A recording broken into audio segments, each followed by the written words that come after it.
বিশ্ববরেণ্য মুফাসসির আসতো বাংলার, গোটা বিশ্বের শ্রেষ্ঠ আলেম, জায়গা হতো। আপনারা শুনে কি কষ্ট পেলেন নাকি বলাও যাবে না? একজন খারাপ আছে সেটা ব্যক্তিগত, একজন যে পূর্বে যুগে ভালো ছিল তার প্রমাণ মানুষ দেখেছে, তাই আমি বললাম, ঠিক কিনা? একজন খারাপ হতে পারে, অন্যায় করলে তাকে সাজা নিতেই হবে, ঠিক কিনা? তবে অন্যায় যদি কেউ না করে, বিনা অন্যায় যে কোনো মানুষকে যদি কেউ সাজা দেয়, তার উপরে জুলুম চাপায় দেয়, এই জুলুমের বিচার আল্লাহ কি করবে না? আল্লাহ অবশ্যই করবে। কারণ ক্ষমতা কার হাতে? নাকি মানুষের হাতে? ক্ষমতা জনগণের হাতে না। আপনারা ভুল কইতেছেন। ক্ষমতা জনগণের হাতে। ক্ষমতা কার হাতে? তাবারাকাল্লাযী বিয়াদিহিল মুলক ওয়া হুয়া আলা কুল্লি শাইইন কাদির। আবার আল্লাহ সংবিধানের নামে দেখেন, এই যে সংবিধান দিয়েছেন, এটার নাম কি? তাবারাকাল্লাযী নাযালাল ফুরকান। বলেছেন আমি রাষ্ট্রীয় সংবিধান দিছি, কোরআন, ঠিক কিনা? তাহলে এই কোরআনের জন্য পরীক্ষা দিতে হবে প্রত্যেক মুসলমানকে, ঠিক কিনা? কিন্তু আমরা পরীক্ষা দিতে রাজি নাই। ৩য় নাম্বার আয়াতে আল্লাহ বলেছেন তোমাদের জান মাল, তোমাদের ক্ষতি করব ফসলের, এরকম আছে না নাই? আপনাদের এলাকায় মনে হয় নাই, আমাদের এলাকাতে বাড়িতে অনেকে সুবির পারে না, এরকম আছে। কই কি কারণে কি জানি না, এরকম বলে। আবার কি হয়েছে বলছে কি আজকে ভুট্টা গাছ সব ছাপা করে দিচ্ছে। কি কারণে? প্রকাশ্যে যে আঙ্গুল ঝাঁকি বলল, জানো না ক্ষমতা পাওয়ার এখন আমার, তুমি কেন আমার বিরুদ্ধে কথা বলো? কিন্তু ক্ষমতা কয়দিন আল্লাহ কেড়ে নিতে পারে না। কেড়ে নিবে যখন, দেখবেন যারা কোরআনের বিপক্ষে পৃথিবীতে যারা গিয়েছে তাদের বিচার তারা নিজেরাই করেছে, ঠিক কিনা? বাদশাহ সাদ্দাতকে কেউ চেনেন, শুনেছেন? তিনি বাঘের দুধ খায় মানুষ হইল, মানুষ করলো তারা কে? আজরাইল দুই জায়গায় কেন্দ্রে ছিল, তার এক নাম্বার এক জায়গা ছিল সেটা বাদশাহ সাদ্দাতের মায়ের জান যখন কবজ করতে যায়। এই বাদশাহ সাদ্দাত ছোটবেলায় কি হয় আমরা ভুলে যাই, মা বাপ আমাদের দুধ খাওয়াই মানুষ করলো, বউয়ের হাতে এসে মিষ্টির প্যাকেট দেয়, মারে আবার বাড়ির থেকে বের করে দেয়, বউ তোর আপন রে বেটা, তো সাইজ করবে। এই বাদশাহ সাদ্দাত জান্নাত তৈরি করলো, আল্লাহকে ভুলে গেল ক্ষমতা পাওয়ার পরে, আইয়ন পাওয়ার। ও মনে করলো আমি কি না কি হয়ে গেছি। আরে বেটা, ক্ষমতার পাওয়ার নমরুদ দেখিয়েছে, ফেরাউন দেখিয়েছে, আবু জাহেল দেখিয়েছিল। আবু জাহেলেরও বদরের ময়দানে এমন টুকরা টুকরা করেছিল যেটা দেখেছে কিতাবের মধ্যে, সেটা কথা বলেন, ঠিক কিনা? বাদশাহ সাদ্দাত,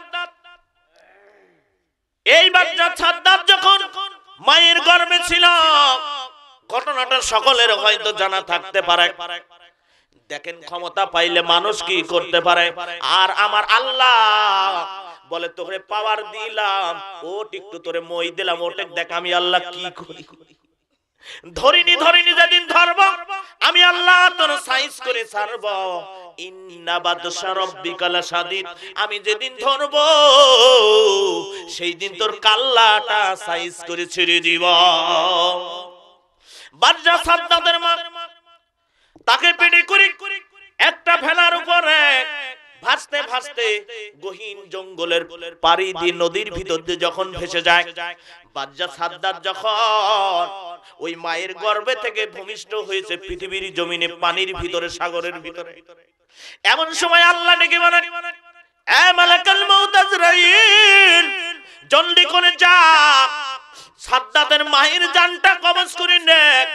বাদশা সাদ্দাতের মা ওই ভেলার উপরে যখন প্রস্রাব করেছে, কেবল নতুন সন্তান জন্ম দিয়েছে, এমন সময় আজরাইল আলাইহিস সালাম এসে চোখের পানিতে জমিনের মধ্যে পড়ে যায়।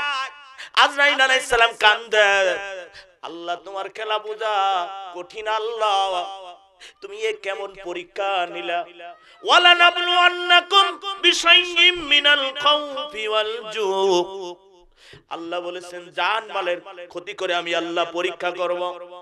ওই টাইমে যখন জান কবজ করতে আসলো, আজরাইল আলাইহিস সালাম বলে, আল্লাহ একদিকে তোমার হুকুম, ইলিন হুকুম, হুকুম হলো আল্লাহ, হুকুম যার আইন চলবে তার। যখন জান কবজ করতে যায় কান্দে, আজরাইল কেন্দে ফেললো, এই বাচ্চাটি কি করে লালিত পালিত হবে? এই সাগরের মধ্যে, মরুসাগরের ভিতরে, ভাসন্ত পানির ভিতরে কিভাবে তিনি বেঁচে থাকবে?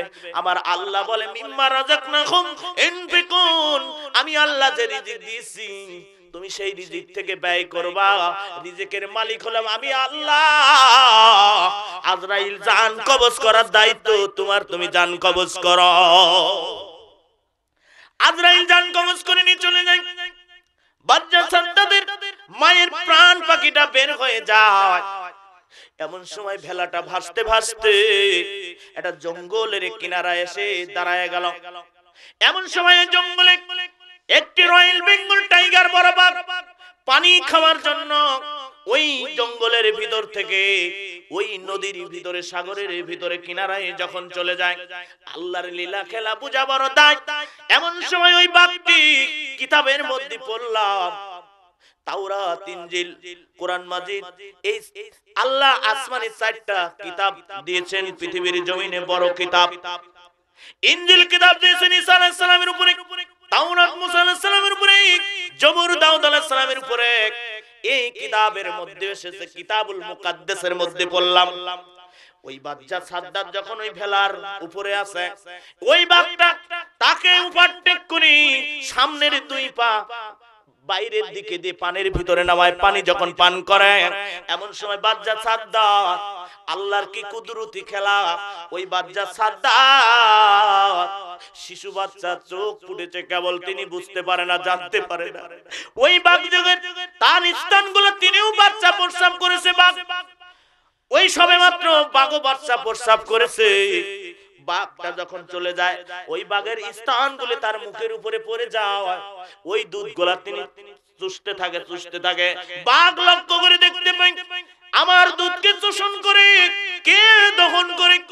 ওই বাঘের দুধ খেয়ে মাঝে মধ্যে ওই বাঘের দুধ খেয়ে যখন বাচ্চা সাদ্দাত মানুষ হয়ে গেল জঙ্গলের ভিতরে, অনেক বড় ঘটনা।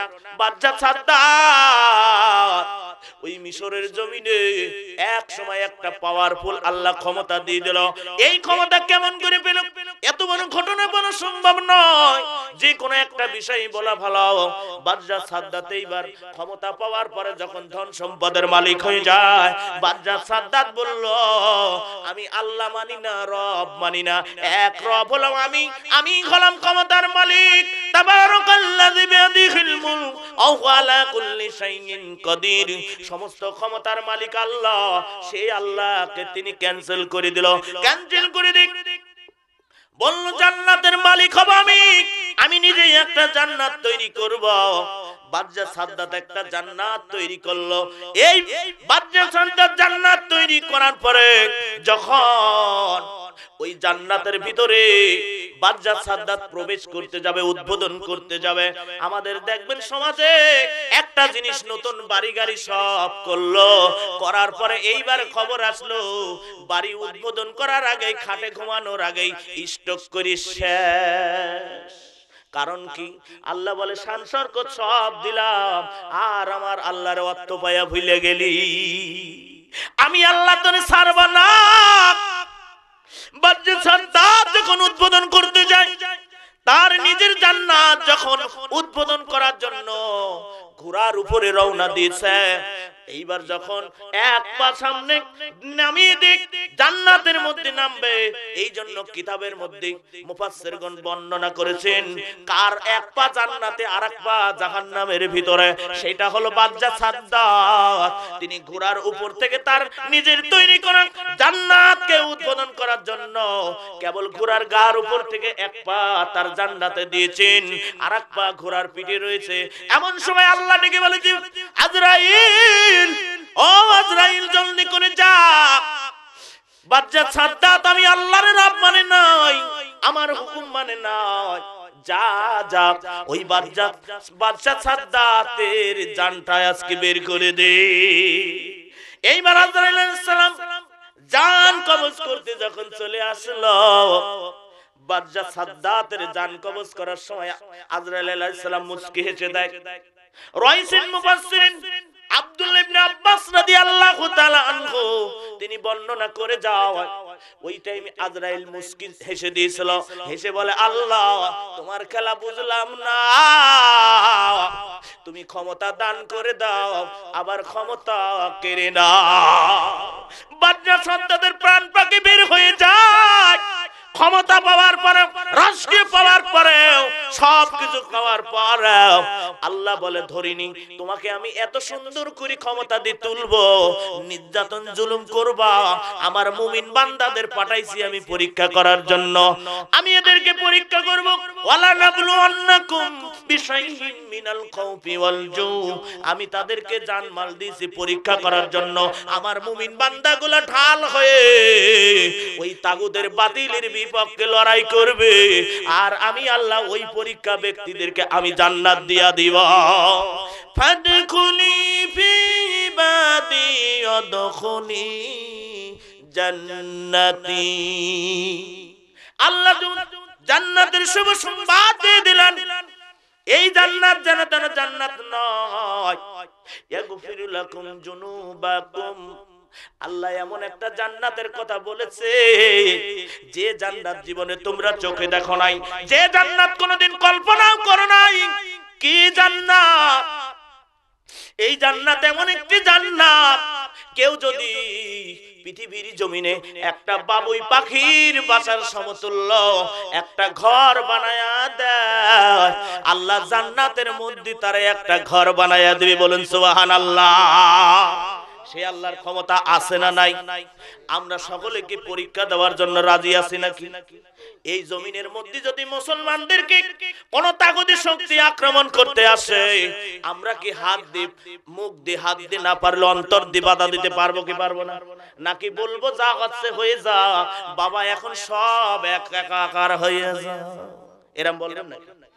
হ্যাঁ, এখন কোন তাগুত যদি এই কোরআনের বিপক্ষে কথা বলে, কোরআনের বিপক্ষে রাসূলকে নিয়ে হজ নিয়ে কটূক্তি করলে, প্রয়োজন হলে আমরা প্রধানমন্ত্রী হাসিনাকে ময়দানে নেব, টেন্টি ভেঙে ফেলবো। কথা বলেন ঠিক কিনা? ওর এমন সাইজ করব যে সাইজ জীবনে মানুষ দেখে ভয় পায় যারা, ঠিক কিনা? কারণ যদি আল্লাহর এই কোরআনের জন্য আমাদেরকে নিয়ে কটূক্তি করে, হজনি রাসূলকে নিয়ে বিশ্ব নেতাকে নিয়ে কটূক্তি করেন, প্রয়োজন হলে মাজায় গামছা বেঁধে আল্লাহর জমিনে ওই তাগুদের বিপক্ষে আমরা লড়াই করতে রাজি আছি। কে কে হাত তুলে দেখান?